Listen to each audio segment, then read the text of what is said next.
Muslin crepe లో అండి, చాలా ప్రీమియం ఉంది ఫ్యాబ్రిక్. కొంచెం డిజైనర్ టచ్ తోటి కావాలి అంటే మాత్రం ఈ డ్రెస్ మెటీరియల్ కి వెళ్ళిపోండి. యోక్ పార్ట్ కి వచ్చిన చక్కటి హ్యాండ్ వర్క్ జరీతోటి మనకి వీవింగ్ పార్ట్ అండ్ దాని మీద హైలైట్ చేశారనమాట. చాలా చక్కగా వచ్చింది. అండ్ ఇది 3 పీస్ అన్స్టిచ్డ్ మెటీరియల్ అండి, చాలా బాగుంది. అండ్ కలర్ కాంబినేషన్ కూడా 2 ప్రెట్టి ఉంది, అసలు ఎంత బాగుందో.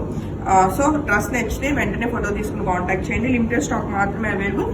3200 రూపీస్ కి బ్యూటిఫుల్ సెట్ మీ అందరి కోసం అండి. దీనిలో ఇంకొక కలర్ ఉందన్నమాట. సో చక్కటి ఎలా అంటే ఇది టమాటో రెడ్ లాగా ఉందండి కలర్ కాంబినేషన్, మంచి bright colour combination. Party wear లాగా చాలా బాగుంటాయి. అండ్ దామన్ పార్ట్ కూడా మనకి చక్కటి వీవింగ్ అయితే చాలా బాగా వచ్చింది. అండ్ ఫినిషింగ్ చాలా బాగుందండి, జరీ వీవింగ్ ఫినిషింగ్ ఏదైతే వచ్చిందో అది. అండ్ దుప్పట్టా ఆల్ ఓవర్ అంతా కూడా విత్ బార్డర్స్ అండ్ మనకి బుటీ తోటి చాలా చక్కగా ఉంది. సో 3200 రూపీస్ కి బ్యూటిఫుల్ సెట్స్ మీ అందరి కోసం లిమిటెడ్ స్టాక్ మాత్రమే అవైలబుల్. Happy shopping.